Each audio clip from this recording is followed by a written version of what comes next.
बिस्मिल्लाहिर्रहमानिर्रहीम। अस्सलाम वालेकुम स्टूडेंट, कैसे हैं आप सब। मैं उम्मीद करती हूँ बफज़्ल खुदा आप खैरियत से होंगे। स्टूडेंट, आज मैं आपके लिए बहुत अच्छा टॉपिक लेकर आई हूँ जिसमें आपका बहुत इंटरेस्ट पैदा होने वाला है। आज मैं आपको फ्रेज़ल वर्ब सिखा रही हूँ। इससे मैं सेंटेंसेस बनाऊँगी। ग्रामर आपको मैं बहुत सिखा चुकी हूँ। स्टूडेंट, एक और बात, आप सबसे पहले मेरी वीडियोस को देखा करें, एंड तक देखा करें, सुना करें, समझा करें और जो मैं पॉइंट्स आपको बताती हूँ उसको लिखा करें, याद किया करें। क्योंकि एज़ यू नो, जब तक आप लिखेंगे नहीं या याद नहीं करेंगे तो आप उसको बोल नहीं सकते। इसलिए स्टूडेंट्स अपने जो है प्रैक्टिस इसके लिए बहुत ज़रूरी है। और जब भी आप वीडियो देखें और इसमें मैं आपको कोई पॉइंट्स बताऊं तो स्टूडेंट कॉपी पेंसिल साथ रखा कीजिए और उसके मुताबिक जो है आप अपनी ग्रामर को बेहतरीन बना सकते हैं। Memorise sentences and then speak. बोलते रहिए सेंटेंसेस को ताकि आपको इनकी आदत हो जाए, ताकि जो मैं सिखाऊं वही आपके मुंह से निकले। सिंपल इंग्लिश तो हम लोग बहुत बोलते हैं, लेकिन कभी आपने जो है वो इंटरनेशनल लैंग्वेज पे इंग्लिश बोलना सीखा है? उसी चीज़ के, उसी सेंटेंसेस के बारे में, उन्हीं तरीक़ों के बारे में मैं आपको आज बताऊंगी। माशरे में या हमारे मुल्क में, पाकिस्तान में इंग्लिश को इतना प्रमोट नहीं किया जाता। अगर मैं उसकी जगह आपको फ्रेज़ल वर्ब सिखाऊंगी तो वो बोलने में भी बहुत अच्छे लगेंगे। चलिए स्टूडेंट, मैं अपनी वीडियो को ज़्यादा लंबा नहीं करूंगी तो स्टार्ट करते हैं। आज हम स्टार्ट करते हैं फ्रेज़ल वर्ब। इसके साथ में स्टूडेंट मैंने जो है इसके मीनिंग भी लिख दिए हैं कि हमने वो मीनिंग के लिहाज से भी उस जुमले को बना सकते हैं और दूसरी तरह से भी फ्रेज़ल के हिसाब से भी हम इंग्लिश सेंटेंसेस को बोल सकते हैं डेली रूटीन में। जैसे फर्स्ट वाला सेंटेंस है हमारे पास, I am feeling a bit down. यानी कि बिट डाउन का मतलब होता है डिप्रेस्ड। जैसा कि अगर हम सिंपल इंग्लिश के हवाले से बात करेंगे तो आई am feeling depressed at the moment. मैं इस टाइम जो है बहुत डिप्रेशन महसूस कर रही हूँ, बहुत परेशानी महसूस कर रही हूँ। तो अगर हम डिप्रेस्ड को नहीं लिखें या डिप्रेस्ड को नहीं बोलें तो हम उसकी जगह पे बिट डाउन का वर्ड भी यूज़ कर सकते हैं। और बिट डाउन जो है वो फ्रेज़ल वर्ब है। आई am feeling a bit down at the moment, जो कि बोलने में भी स्टूडेंट देखिए बहुत अच्छा लगता है। अब डिप्रेस्ड नहीं आप बोलेंगे, आप बोलेंगे bit down. I am feeling a bit down at the moment. जब हम किसी से कहते हैं कि मैं इस टाइम बहुत डिप्रेस फील कर रही हूँ, बहुत परेशानी फील कर रही हूँ, तो उसके लिए हम कहेंगे आई am feeling a bit down at the moment. Next sentence की तरफ चलते हैं स्टूडेंट। आई केप्ट ब्रिंगिंग अप।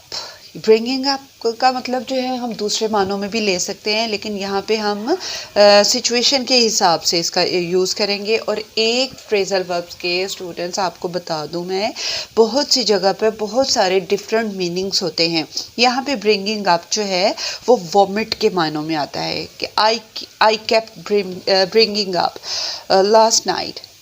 मैं रात को में या सारी रात में उल्टियाँ करती रही। हम ऐसा कहते हैं ना कि अचानक से रात को मेरी तबीयत ख़राब हो गई और मैं उल्टियाँ करती रही। तो इसके लिए आप I kept vomit last night नहीं बोलेंगे, आप बोलेंगे I kept bringing up last night. Bringing up. I want to pass over him. Pass over का मतलब क्या है? पास ओवर इसमें फ्रेज़ल वर्ब है। और पास ओवर का क्या मीनिंग होगा? इग्नोर। जब हम कहते हैं कि मैं उसे इग्नोर करना चाहती हूँ, मैं उसको इग्नोर कर रही हूँ, मैं उसको बुलाना नहीं चाहती, मैं उससे बात करना नहीं चाहती, तो उसके लिए हम कहेंगे I want to pass over him, I want to ignore him. अब इग्नोर का वर्ड हम यूज़ नहीं करेंगे क्योंकि स्टूडेंट वो बहुत पुराना हो चुका है और सिंपल सेंटेंसेस में आ जाता है। लेकिन स्टूडेंट हम जो हैं इंटरनेशनल लैंग्वेज के हिसाब से फ्रेज़ल वर्ब यूज़ करके इसकी इंग्लिश को बदल सकते हैं, इसके मीनिंग को बदल सकते हैं। I want to pass over him. I want to pass over him. The next one is I think you are down with the flu. I think you are down with the flu. यानी कि down with का क्या मतलब? Down with is the phrasal verb. Student down with एक phrasal verb है और इसका meaning क्या होगा, बी इल यानी कि बीमार होना। आई थिंक मेरे ख्याल से तुम्हें फ्लू हो रहा है या तुम फ्लू की वजह से बीमार हो गई हो, ऐसे भी हम कह सकते हैं।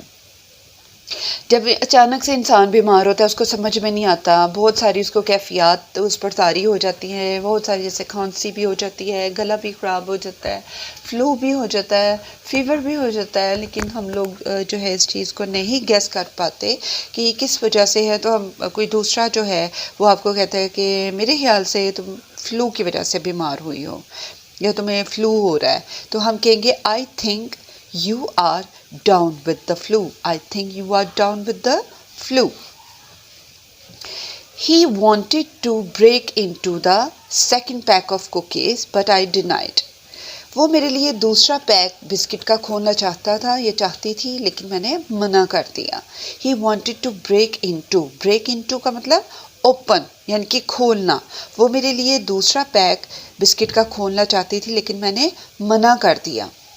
Many people turned out, यानी कि turned out is a phrasal verb and the turn out means attend that session. Many people turned out that session. बहुत से लोग उस सेशन को अटेंड करना चाहते हैं, तो हम अब यहाँ पे अटेंड का वर्ड यूज़ नहीं करेंगे। We can use many people turned out the session. Many people turned out that session. I will be along. I will be along soon. मैं जल्द वहाँ पहुँच जाऊँगा। I will be along soon. मैं जल्द वहाँ पहुँच जाऊँगी। तो be along का मतलब स्टूडेंट्स arrive यानी कि पहुँच जाना। I will be along arrive soon. I will be along soon. I will arrive soon नहीं कहेंगे, I will be along soon. Be along का मीनिंग क्या होगा, arrive. I don't understand what are you getting at. मुझे नहीं समझ में आता कि तुम्हारा क्या मतलब है।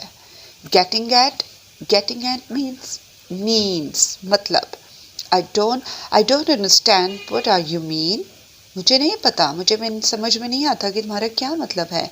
I don't understand what are you getting at. Clear? अच्छा स्टूडेंट, हमारे पास यहाँ पे फ्रेजल है get at. Get at mean contact. आपको पता है get at contact राब्ता करना। Get at me after an hour, मुझसे 1 घंटे बाद राब्ता करना। Get at या contact me after an our. अब हम ये इंग्लिश नहीं बोलेंगे, सिंपल इंग्लिश नहीं बोलेंगे, contact me after an hour, हम कहेंगे get at me after an hour. Get at me after an hour. The last one is they wanted me to hold down this job. Hold down means, hold down is a phrasal verb. Hold down mean continue. Hold down mean continue. They wanted me to continue this job. अब हम ये sentence को नहीं बोलेंगे student, जैसा कि मैंने आपको बताया कि ये सिंपल इंग्लिश है, तो हमने फ्रेजल वर्ब यूज़ करके उस इंग्लिश को और ज़्यादा अच्छा बनाना है। तो हम क्या इस्तेमाल करेंगे, they wanted me to hold down this job. They wanted me to hold down this job. मैं उम्मीद करती हूँ स्टूडेंट आज की इंग्लिश लैंग्वेज की क्लास आपने बहुत अच्छे तरीके से इंजॉय की होगी। तो स्टूडेंट इसके लिए मैं आपको बार बार ये एक बात कहती हूँ, practice makes a man perfect.